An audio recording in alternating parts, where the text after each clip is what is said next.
وہ مالی قربانی ہو رہی ہے. جو جانور کی قربانی والا کنسپٹ تھا وہ بھی ختم ہو گیا. اور وہ یہ تھا کہ آپ چلیں، اللہ نے آپ سے بیٹا یا بھائی قربان کرنے کا حکم نہیں مانگا، عمل جانور ذبح کرنے کا عمل مانگا ہے، اس کا حکم دیا ہے. تو وہ بھی تو غور کریں، وہ جانور وہ ہونا چاہیے کہ آپ نے اس کی خدمت کی، اس کو پالا پوسا، حتیٰ کہ آپ کے دل میں گھر کر گیا، آپ کو اس جانور سے محبت ہو گئی. اب آپ اس کو اللہ کے حکم پہ ذبح کر رہے ہیں، بسم اللہ اللہ اکبر، اس کے ساتھ محبت کر کے پھر اس کو ذبح کریں. اصل تو یہ ہے نا جانور کی قربانی. اعوذ باللہ السمیع العلیم من الشیطان الرجیم، بسم اللہ الرحمن الرحیم. قل ان صلاتي ونسكي ومحياي ومماتي لله رب العالمين لا شريك له وبذلك أمرت وأنا أول المسلمين.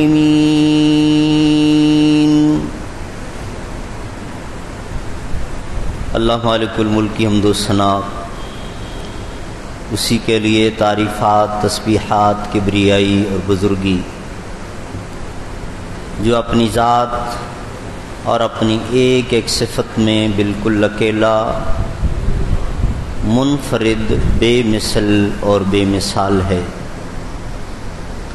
اللہ کی طرف سے، اللہ کے فرشتوں کی طرف سے اور ہم سب مسلمانوں کی طرف سے صلاۃ و سلام خاتم الانبیاء حضرت محمد مصطفیٰ صلی اللہ علیہ وسلم کی ذات اقدس پر،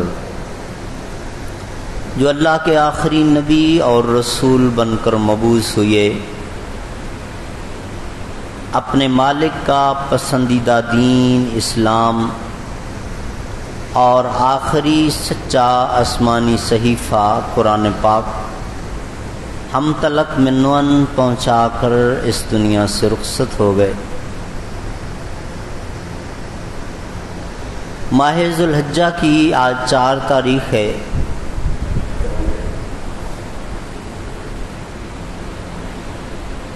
پچھلے خطبہ جمعہ میں یقیناً آپ اپنے عالم دین سے، اپنے خطیب سے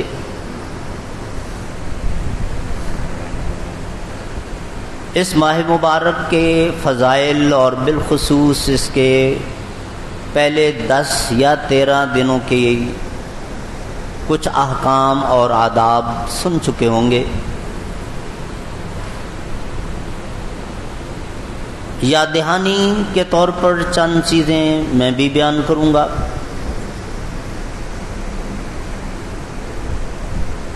اور اس میں پھر ایک بڑا عمل جو اس پر سب کی توجہ ہے 10ویں ذی الحجہ کی، اس کے پیچھے کیا فلسفہ ہے اور کیا پیغام ہے. پھر عید کو ہم کس طرح سیلیبریٹ کرتے ہیں، کس طرح مناتے ہیں، اور اس کے بھی کچھ آداب ہیں. جہاں تک ہو سکا انشاءاللہ اختصار کے ساتھ چند باتیں آپ کی خدمت میں عرض کروں گا. سب سے پہلی بات یہ ہے کہ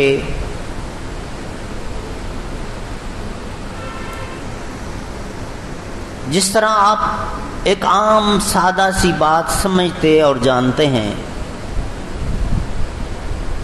کوئی بھی گناہ ہے، لیکن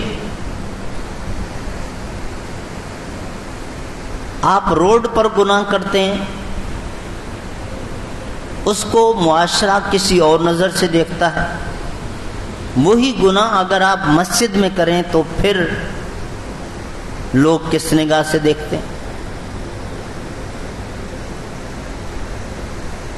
کہ کم از کم اس کو تو معاف کر دیتے، مسجد میں تو ایسا نہ کرتے. یہ بات کہی جاتی. مسجد میں وہ گناہ بڑا گناہ تصور کیا جاتا ہے. بالکل اسی طرح جن ایام کی فضیلت بیان کی جاتی ہے، جن کا تقدس بیان کیا جاتا ہے،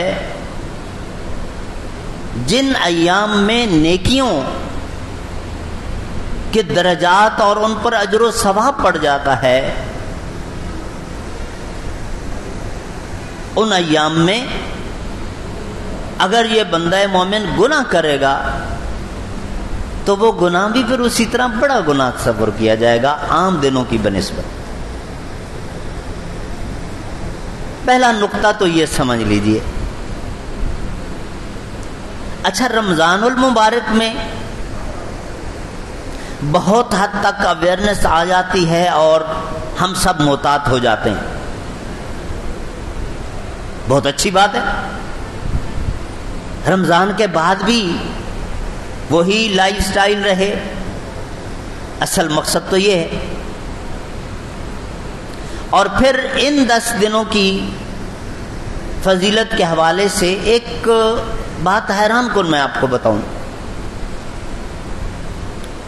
تھوڑا سا غور کریں، کچھ آیات کچھ احادیث کو سامنے رکھ کر، تو ایسا محسوس ہوتا ہے کہ رمضان المبارک سے بھی کچھ چیزوں کے متعلق ان ایام میں فضیلت بڑھ جاتی ہے. ایک میسج یوں محسوس ہوتا ہے. میں فتویٰ نہیں دے رہا ہوں. ان ایام میں کئی ایک عبادات اکٹھی ہو جاتی ہیں. رمضان المبارک میں روزہ وہ اصل ہے. باقی چیزیں ہم نے ایڈ کی کہ قرآن پاک کی تلاوت، اور اس کے بعد تراویح سنت. پھر زکوٰۃ بھی ہم نے شیڈول بنایا.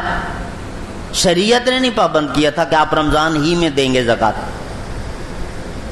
اور صدقہ خیرات بھی یہ ہم نے بنایا. ٹھیک ہے، اچھی بات ہے.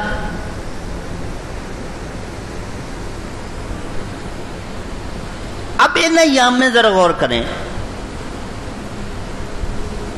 پیارے نبی صلی اللہ علیہ وسلم کی 3-4 احادیث ایسی ہیں جن کا پیغام یہ ہے کہ ان ایام میں کی جانے والی کوئی بھی نیکی اس کی اتنی فضیلت ہے، اور پھر یہ ایام اتنے افضل ہو جاتے ہیں کہ پورے سال سے یہ دورانیہ افضل ٹھہرتا ہے اگر بندہ مومن اپنے آپ کو اس ٹریک پر لے آئے. ہاں، وہ بندہ اس کا درجہ 1 نمبر بڑھ جائے گا جو جہاد کے لیے گیا، جہاد میں شریک تھا اور وہاں شہید ہو گیا اللہ کے راستے میں، جان اس نے دے دی. صرف وہ. باقی کیونکہ اس حدیث کے الفاظ ہیں کہ صحابہ نے پوچھا اللہ کے رسول ان دنوں میں یہ ذکر و اذکار اور یہ چیزیں جو آپ بتا رہے ہیں جہاد سے بھی افضل ہیں؟ تو آپ نے فرمایا ہاں، جہاد سے بھی افضل ہیں. لیکن اگر کوئی بندہ آلریڈی ایک ایسے علاقے میں جہاں فتوحات چل رہی ہیں، ویسے تو رجب، ذوالقعدہ، ذوالحجہ اور محرم 4 حرمت والے مہینے ہیں، ان میں لڑائی منع ہے، لیکن اگر دشمن اٹیک کر دیتا تو مسلمان اپنی ڈیفینسو وار تو کرے گا. اس طرح کی سچویشن میں اگر جنگ رک سکتی ہے، روک کر اپنے آپ کو ان عبادات کے لیے وقف کر لو، حالات ایسے ہوں تو زیادہ بہتر ہے. لیکن اگر نہیں روک سکتے تو ٹھیک ہے، اس کو جاری رکھو. اور جو بندہ اس میں شہید ہو گیا اس کا درجہ ان لوگوں سے بڑھ جائے گا. ادروائز جو لوگ ان ایام میں باقی نیکیوں میں مصروف ہیں ان کا درجہ بہت اوپر ہے. اب اس میں ساری باتیں آپ علماء کرام سے سن چکے ہوں گے. تکبیرات بھی آ گئی، روزے بھی آ گئے، خاص طور پہ پھر یوم عرفہ کا روزہ. پورے 10 دنوں کے روزوں کی بات ہے، 10ویں کو چھوڑ کر 9 دنوں کے روزے کی بات، اور پھر خاص طور پہ یوم عرفہ. پھر اس کے بعد مالی قربانی، مال، یہ جو جانور ہم ذبح کرتے ہیں مال ہی خرچ کرتے ہیں نا. پھر انہی ایام میں حج بھی ہے. ساری عبادات اکٹھی ہو جاتی ہیں. مگر ہماری مس انڈرسٹینڈنگ ہے کہ ہم نے چند چیزیں منتخب کر لی ہیں. بس نمبر 1 پہ یہ رکھ لیا کہ قربانی کی تیاری کرنی ہے. نمبر 2 پہ یہ ہے کہ بال نہیں کٹوانے، ناخن نہیں کٹوانے چاند نظر آنے کے بعد قربانی کرنے تک. یا جس کو زیادہ اویئرنس ہے تو تکبیرات کی طرف بھی آ گیا کہ چاند نظر آنے کے بعد 13 ذی الحجہ تک جو تکبیرات کا حکم اور سنت ہے. اور کئی صحابہ کرام تو جان بوجھ کے لوگوں کو سنانے کے لیے، یاد دہانی کے لیے، ان کی یاد دہانی کے لیے، معاذ اللہ ریاکاری کے لیے نہیں، کہ لوگ مجھ سے سن کر وہ بھی یہ پڑھنے لگ جائیں. جو گیدرنگ کی جگہ ہیں، جیسے اس وقت تو بازار ہی ہوا کرتے تھے، تو وہاں جا کر اونچی آواز سے تکبیرات پڑھتے تھے تاکہ ان کو بھی یاد آ جائے اور یہ بھی پڑھنا شروع کر دیں کہ یہ ذی الحجہ کا چاند نظر آ چکا ہے، ذی الحجہ کے 10 دن چل رہے ہیں تو ہم تکبیرات پڑھیں. یہ 2-3 چیزوں تک ہم محدود ہو گئے ہیں. کچھ چیزیں اور بھی ایڈ کر لیں، قرآن پاک کی تلاوت بھی ایڈ کر لیں، نمازوں کی پابندی بھی ایڈ کر لیں. یہ ساری عبادات ہیں نا. اور جب ساری وہاں مطلقاً بات کر دی کہ نیکیوں کی فضیلت اتنی بڑھ جائے گی کہ سال کے باقی تمام ایام سے زیادہ، تو اللہ رب العالمین کا شکر ادا کریں کہ اس نے بونس کے طور پہ ہمیں یہ ایام عطا فرمائے اور ہمیں بہت زیادہ اجر و ثواب سے نوازنا چاہتا ہے. بہانہ مل گیا، ہمیں موقع مل گیا، تو اس کو غنیمت جانیں. اسی طریقے سے جھوٹ بولنا چھوڑ دیں، چیٹنگ فراڈ چھوڑ دیں. کاروبار کرتے ہوئے ہاں جی میٹر کا ریٹ بتا کے گز سے ناپ کے دے دیں، یہ ذرا چھوڑ دیں. میڈ ایز جاپان کو میڈ ان جاپان کہہ کے نہ بیچیں. یہ پھر گناہ بھی بڑا گناہ تصور ہوگا نا پھر ان ایام میں. اچھا ایک اور چیز بھی ہے کلچر اور ثقافت کے حوالے سے بھی، کہ جو لوگ ماشاءاللہ قربانی کے لیے تیار ہیں، عام دنوں میں وہ شیو کرتے تھے، چاند نظر آنے کے بعد مسئلہ سنا ہوا کہ جی قربانی کرنی ہے تو میں شیو نہ کروں، جیسے باقی بال نہیں کٹوانے تو شیو بھی نہ کروں. بڑی اچھی بات ہے، بغیر شیو کیے آ جائے بیٹھے ہوں گے. تو کیا آج وہ برے لگ رہے ہیں؟ فیس برا لگ رہا ہے؟ باقی ایام میں جمعے کی تیاری کی جو سنتیں بتائی ہوئی ہیں وہ تو ہیں ہی ہیں، لیکن بڑی عجیب بات ہے کہ ایک بندہ مومن جمعے کے لیے جانا چاہ رہا ہے اور فریش ہو رہا ہے، شیو بھی کر رہا ہے، فریش جمعہ پڑھنے جا رہا ہے جمعے کی تیاری میں. غلطی کرتے تھے، آج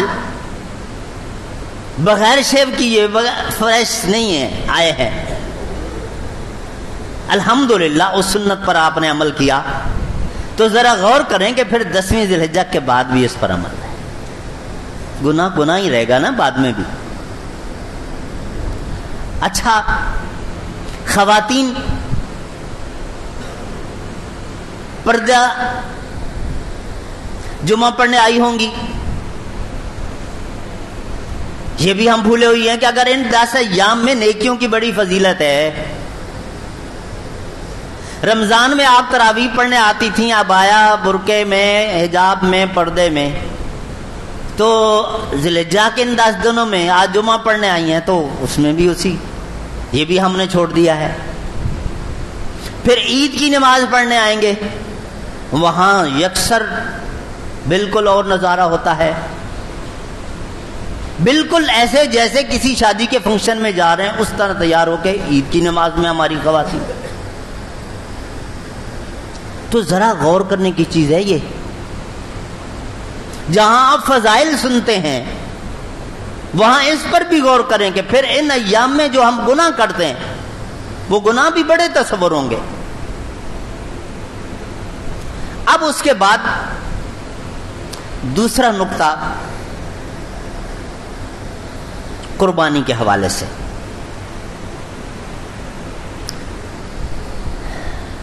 بڑی عجیب بات ہے، بڑے فخر کے ساتھ ہم ایک کنات لگا کے راستہ بند کر کے وہاں اپنے قربانی کے جانور باندھ دیتے. سنت ابراہیمی پر عمل ہونے جا رہا ہے اور پبلک کو راستہ بند کر دیا، یہ تکلیف دی وہ دوسری طرف سے گھوم کر آئیں. قربانی کے یہ جانور گوبر کر رہے ہیں، ان کی غلاظت وہیں پڑی ہوئی ہے، آس پاس سے والے لوگوں کے لیے اذیت کا سبب بن گیا. قربانی کے جانور ہیں جی. کوئی اگر کہہ دے تو بھائی آپ یار چند دن صبر کر جاؤ یار، کیسے پڑوسی ہو یار، اس کو کوستا ہے. چند دن صبر کر جاؤ یار، قربانی والے دن ذبح ہو جائے گا، ختم ہو جائے گا، چند دن آپ نہیں صبر کر سکتے. اس سے زیادہ آپ کی ذمہ داری بنتی ہے. من کان یؤمن باللہ والیوم الآخر، جس کا اللہ کے رسول آخرت پر ایمان ہے نا، تو وہ خبردار ہو جائے کہ اس کے پڑوسی کو اذیت نہیں پہنچنی چاہیے. قربانی والے دن تو پھر خیر سے گوشت سنبھالنا ہوتا ہے، باقی غلاظت وغیرہ وہیں چھوڑ کے بھاگ جاتے ہیں، وہ بلدیہ والے آئیں گے. اصول یہ ہے، ذمہ داری آپ کی ہے، پہلے آپ وہ غلاظت اٹھائیں، صفائی کریں، بعد میں اپنا گوشت گھر لے کے جائیں. ان عبادات سے، ان نیکیوں سے اگر فائدہ اٹھانا چاہتے ہیں تو وہ یہ کام ہے، یہ طریقہ کار ہے. کڑوی باتیں ہیں لیکن ضرورت ہے، یہی وقت ہے سنانے کا بھی سننے کا بھی، کیونکہ عمل کرنے کے یہ دن اگلے جمعے سے پہلے آ رہا ہے. اب اس کے بعد جو آیت میں نے آپ کے سامنے دو آیتیں پڑھی ہیں سورۃ الانعام کی 161 اور 162 اور 163. قل ان صلاتی ونسکی ومحیای ومماتی للہ رب العالمین لا شریک لہ وبذالک امرت وانا اول المسلمین. کیا زبردست الفاظ ہیں. ابراہیم علیہ الصلوۃ والسلام کا واقعہ تو آپ سب سنتے ہیں، میں اس تفصیل میں نہیں جاتا ہوں، وہ واقعہ آپ کو نہیں سنانے لگوں. لیکن ایک بات کہوں گا کہ اللہ تعالی نے ہمارے ساتھ اتنی رعایت کی ہے کہ تصور سے باہر. انبیاء کرام کے جو فضائل ہیں، جو ان کا مقام ہے، وہ تو ہے ہی ہے نا. لیکن اگر دوسرا چیپٹر کھولیں تو نبیوں کو اللہ نے زیادہ آزمائشوں میں ڈالا، ان پر آزمائشیں زیادہ آئیں. ہم سے کہیں ہمیں تو آزمایا ہی نہیں. سچی بات یہ ہے، ان کے مقابلے میں ویسے آزمائشیں ہیں ہمارے پاس بھی، لیکن ان کے مقابلے میں نہیں. پچھلے دنوں ایک صاحب مجھے بتا رہے تھے، چند سال پہلے کی بات ہے، انہوں نے ایک خاتون بڑی لمبی عمر پائی، 120 سال سے زیادہ، یہیں کراچی میں. تو اب آخری عرصے میں ان کے بچے ان کو لے گئے اور ویل چیئر پہ انہوں نے حج کیا. واپس آئیں تو انہوں نے کہا ہے یہ حج ہے، اب کیا رہا کرنے کو. اور انہوں نے بتایا جب میں پہلی مرتبہ حج کرنے گئی تھی، کوئی ارلی 60s کی بات بتائی، تو جدہ سے اونٹ پر گئے تھے مکہ مکرمہ. ٹھیک ہے، یہاں سے شپ پہ گئے اور جدہ سے اونٹ پر گئے مکہ مکرمہ. تو وہاں کیا سہولتیں اس وقت تھیں. اب جب انہوں نے ان کو کمپیئر کیا آج کے اس دور سے, آج سے بھی 15 سال پیچھے لے جائیں نا, کہ کس طرح ایئر کنڈیشن, ٹھنڈا پانی, روڈ, گاڑیاں اور پھل, ہر چیز کس طرح موجود ہے. پھر نے کہا اب کیا رہا, اب یہ حج ہے. یعنی ان کو ایسا لگ رہا تھا. یہی بات ہے کہ اگر آپ نبیوں کی تاریخ پڑھیں, ان پر کیا کیا آزمائشیں آئیں, تو اس وقت اندازہ ہوگا کہ ہیں ہم تو سوکھے سوکھے جنتی بن رہے ہیں, کچھ بھی نہیں ہمارے لیے. تو ابراہیم علیہ السلام ہی کا جو واقعہ ہے, آپ دیکھیں نا 80 سال تو سارے مورخین مانتے ہیں نا, کچھ نے 86 سال بھی کہا, لیکن 80 سال کو ہی لے لو, تھوڑا عرصہ ہے کہ مستقل اللہ سے دعا مانگ رہے ہیں, اللہ مجھے بیٹا عطا فرما, اللہ مجھے بیٹا عطا فرما, اولاد چاہیے. اتنے طویل عرصے کے بعد رب نے فیصلہ کر دیا. اب بیٹا ملا تو کیا کیفیت ہوگی, خوشی کا کیا سما ہوگا ابراہیم علیہ السلام کے لیے. اب بیٹا ہر وقت گود میں, والدین اس کو اچھی طرح, یہ شادی شدہ جوڑا بہت اچھی طرح سمجھ سکتا ہے. اللہ تعالیٰ نے آزمائش ڈال دی, جاؤ وہاں جنگل میں چھوڑا. لمحے بھر کے لیے نہیں سوچا, اللہ درخواست ہی کر لیتے, اللہ سے دعا ہی کر لیتے کہ اللہ مہربانی فرمائیے, آزمائش نہ ڈال, اللہ ایسا نہ کر سکتے تھے نا. جیسے بندہ بیمار ہو گیا اپنی شفا کے لیے دعا مانگ سکتا ہے, ابراہیم علیہ السلام بھی مانگ سکتے تھے, نہیں مانگا. یہ بھی ایک نقطہ ہے, غور کرنے کی ضرورت ہے. کہا رب تیرا آرڈر ہے, بس ختم. اب میں کیوں اپنی التجا سامنے رکھوں, میں نے پہلے اپنی التجا رکھی تھی, تو نے پوری کی, اب تیرا آرڈر یہ ہے, مجھے اپنی کوئی خواہش نہیں رکھنی ہے. میں کچھ نہیں ہوں, میں کسی اور کو جانتا بھی نہیں ہوں. یہ بیٹا ہی کیوں نہ ہو, یہ بیوی کیوں نہ, میں نہیں جانتا ان کو. یہ سب تیری دین ہے, تیری چیزیں ہیں, میری نہیں ہیں. تیرا آرڈر ہے, بس ٹھیک ہے. اب وہ لمبا واقعہ آپ نے سنا ہوا علماء کرام سے, وہ واقعے کی ڈیٹیل میں نہیں بتا رہا ہوں, اس کا جو پیغام ہے وہ اس پر غور کریں. بس میری دعوت یہ ہے. ابراہیم علیہ السلام بیوی, اکیلی بیوی, جنگل بیابان, نوجوان عورت اور بیٹا, اور اکلوتا بیٹا, اور بالکل چھوٹا سا دودھ پیتا بچہ, کھلے چھوڑ کے. اور اگر اللہ تعالی ہمیں کہے ہم کر سکتے ہیں ایسا. اس کے بعد کچھ عرصے کے بعد اجازت دے دی, لے آئیں. اب پھر دوبارہ خوشی کا کیا انداز اور کیا سما اور کیا کیفیات ہوں گی. صرف مہینے بعد بھی اگر جیل میں کسی رشتہ دار سے ملنا ہو, کیا کیفیت ہوتی ہے. اور وہ بیٹے سے یوں ملاقات, کن جذبات کے ساتھ جا رہے ہوں گے. لے کر آئے, اب صاف ظاہر ہے کہ شفقت پدری جوش مارے گی. ابراہیم علیہ السلام اس اپنی محبت کا اظہار کریں گے, اپنے بچے کے ساتھ پیار کریں گے. ادھر سے اگلا امتحان آ گیا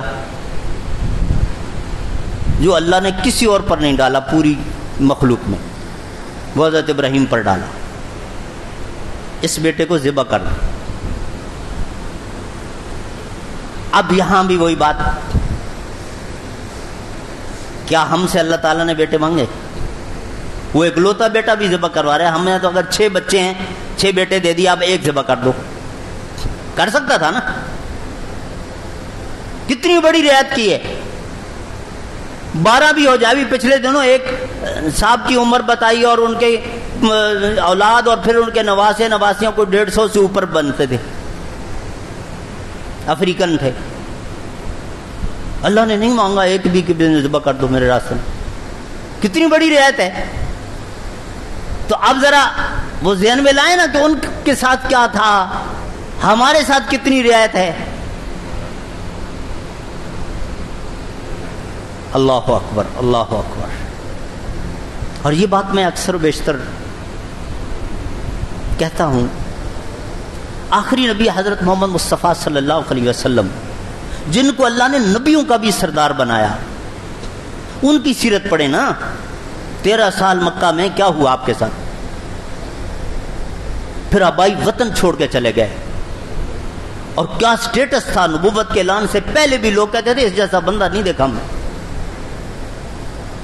یہ عزت مقام, توحید کی خاطر پھر دشمنی مول لی, ساری تکلیفیں برداشت کی, بیٹیوں کی طلاقیں برداشت کی, بیویوں پر تہمتیں برداشت کی, سب کچھ برداشت کیا. وطن چھوڑا, مدینہ چلے گئے. وہاں بھی ظالموں نے آرام کا سانس نہیں لینے دیا. 8 سال تک, 21 سال رسول اللہ صلی اللہ علیہ وسلم, اتنی بڑی ہستی. کیا وہ آزمائشیں ہم پر آئیں؟ اسی پر اگر ہم اللہ کا شکر ادا کرتے رہیں تو نہیں کر سکتے کہ اللہ نے ہمیں ان آزمائشوں میں نہیں ڈالا. یہ جو کچھ ہمارے ساتھ ہے نا, آزمائشیں بھی ہیں لیکن زیادہ تو ہمارے کرتوت ہے. ظہر الفساد فی البر والبحر بما کسبت ایدی الناس, رب خود فرما رہا ہے, ہماری طرف سے نہیں, یہ تمہارے اپنے ہاتھوں کی کمائی جو کچھ ہو رہا ہے تمہارے ساتھ. اب آپ چند چیزیں جو میں نے آپ کے سامنے رکھی ہیں, جو کچھ ہم کرتے ہیں, اپنا لائف سٹائل دیکھ لیں. رمضان میں بھی کیا کچھ اور ان دنوں میں بھی کیا کچھ. چند نیکیاں اگر کر رہے ہیں تو دوسری طرف بلنڈر کتنے کر رہے ہیں. پھر ہم کہیں کہ ہماری معیشت تباہ ہو گیا, ہمارے اوپر کرپٹ حکمران مسلط ہو گئے, ہمارے اوپر یہ ہو گیا. کس کو بلیم دیں گے؟ کیوں دیں گے؟ پہلے میں اپنے گریبان میں تو جاؤں, میں نے اپنے مالک کے ساتھ کتنی وفا کی ہوئی ہے. ابراہیم علیہ الصلوۃ والسلام کو جب اللہ تعالیٰ کی طرف سے آڈر, اکلوتا بیٹا ذبح کر دو. اب لوگوں نے اپنے اپنے الفاظ بنائے, خطباء حضرات نے لوگوں کو راغب کرنے کے لیے. بہرحال کوئی حرج نہیں ہے کہ جو جذبات تھے یا جو پیغام تھا وہ تو یہی تھا کہ اللہ تو نے سمجھا کہ مجھے ابراہیم اسماعیل تجھ سے زیادہ پیارا لگنے لگ گیا, جو میری تیرے ساتھ محبت, اس میں اسماعیل رکاوٹ بنے گا. اسماعیل کو میں آپ سے زیادہ محبت دوں گا. اللہ ایسا نہیں ہے, یہ لے. بسم اللہ, اللہ اکبر.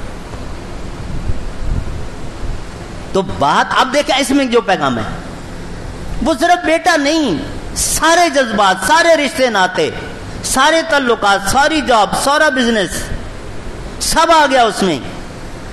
یہ چھری اس مینڈے پر نہیں چلی. ہم جو چلائیں گے وہ اس بکرے, دمبے, گائے, بیل, اس پہ نہیں. حقیقت میں یہ چھری جو چلانے کا حکم ہے وہ یہ ذرا مشکل ہو گیا ہمارے لیے. جھوٹ پہ چھری چلاؤ, رشوت پہ چھری چلاؤ, زنا پہ چھری چلاؤ, شراب کی فیکٹری پر چھری چلاؤ, گالی گلوچ والے کلچر پہ چھری چلاؤ, کافروں والے کلچر اور ثقافت پر چھری چلاؤ, نافرمانی اور بغاوت پر چھری چلاؤ.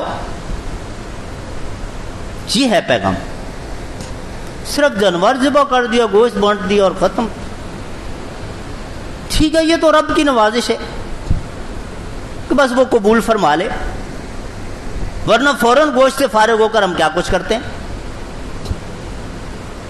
نماز ہے نا, ہماری نمازیں بھی ساری رسمی ہیں. یہ بس رب سے یہی درخواست کہ اللہ قبول کر لے. لیکن اگر بات میرٹ کی ہو, کوئی نہیں دعویٰ کر سکتا کہ میری نماز اس میرٹ پر ہے جو مطلوب ہے. کوئی نہیں دعویٰ کر سکتا. پتہ نہیں آپ میں سے کوئی کر سکتا ہو, میں تو نہیں کر سکتا. ایک نماز بھی میں تو اپنی زندگی کی نہیں کہہ سکتا ہوں کہ ہاں یہ واقعتاً پورے اس معیار پر ہے جو اللہ نے اپنے نبی کے ذریعے ہمیں سکھایا بتلایا. ہم اتنے کمزور ہیں. تو میرے بھائیوں, بات یہ ہو رہی کہ یہ سارے نیک اعمال ان کو ہم نے رسومات بنا لیا ہے. رسم کیا ہوتی ہے کہ بس صرف وہ کاروائی کرنی ہے, اس کے بعد سمجھنا کچھ نہیں ہے, اس کے پیچھے جو پیغام ہے اس پر غور نہیں کرنا ہے, اپنا لائف سٹائل چینج نہیں کرنا ہے. پھر ہم میں اور ان میں فرق کیا رہا؟ ایک بہت بڑے عالم دین بھی تھے, پروفیسر بھی تھے, پنجاب یونیورسٹی میں کافی سال پہلے فوت ہو گئے. ان کا ایک خطبہ پنجاب یونیورسٹی کی مسجد میں انہوں نے دیا تھا. نوجوانوں سے وہ مخاطب تھے اور انہوں نے جو باتیں کی, بات چلی تھی عید میلاد النبی سے, تو انہوں نے کہا کہ آپ ذرا غور کرو کہ وہ جو کرسمس سیلیبریٹ کرتے ہیں وہ, اور دوسری طرف تم مسلمان جو عید میلاد النبی سیلیبریٹ کرتے ہیں, ذرا فرق نکال کے مجھے دکھاؤ. بتائیں, کہا ذرا مجھے فرق نکال کے دکھاؤ.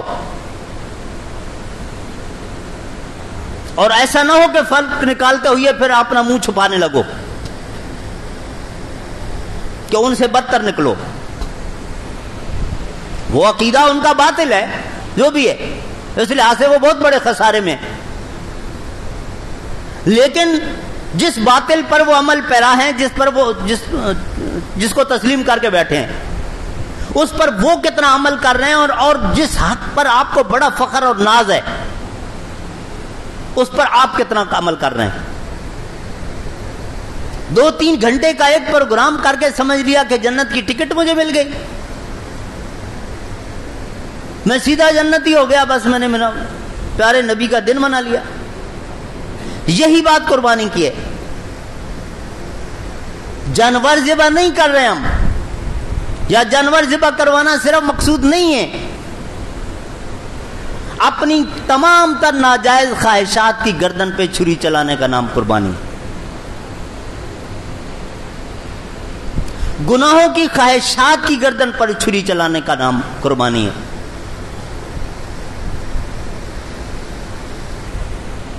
اور آپ اگر دیکھیں, جانور ہم تو لاتے عید والے دن ہیں, بہت سارے لوگ کہ رکھنے کی جگہ نہیں ہے, لا کے ذبح کر دے. تو جانور کیا, وہ تو پیسہ لگا اور جانور گیا. وہ مالی قربانی ہو رہی ہے. جو جانور کی قربانی والا کنسپٹ تھا وہ بھی ختم ہو گیا. اور وہ یہ تھا کہ آپ چلیں, اللہ نے آپ سے بیٹا یا بھائی قربان کرنے کا حکم نہیں مانگا, عمل جانور ذبح کرنے کا عمل مانگا ہے, اس کا حکم دیا ہے. تو وہ بھی تو غور کریں, وہ جانور وہ ہونا چاہیے کہ آپ نے اس کی خدمت کی, اس کو پالا پوسا, حتیٰ کہ آپ کے دل میں گھر کر گیا, آپ کو اس جانور سے محبت ہو گئی. اب آپ اس کو اللہ کے حکم پہ ذبح کر رہے ہیں, بسم اللہ اللہ اکبر, اس کے ساتھ محبت کر کے پھر اس کو ذبح کریں.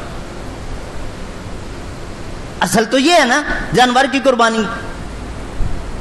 تو اس کے پیچھے بھی یہ ہے, محبت کو قربان کر رہا ہے. ذبح جانور ہو رہا ہے لیکن قربان حقیقت میں محبت کو کر رہا ہے. کس کے لیے؟ رب کی خاطر.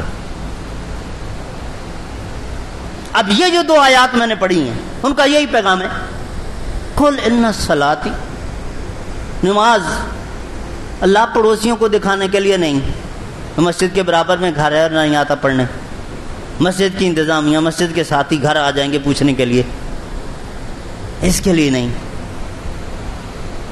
یا لیبر طبقہ ظہر اور عصر کی نماز ضرور پڑھنی ہے کہ آدھا گھنٹہ بریک مل جاتی ہے, تھوڑا ریسٹ مل جاتا ہے, ایک دن کی دہاڑی بھی بچ جاتی ہے, اگلے دن کام نکل آتا ہے. یہ نہیں, صرف تیرے لیے, صرف تیرے لیے.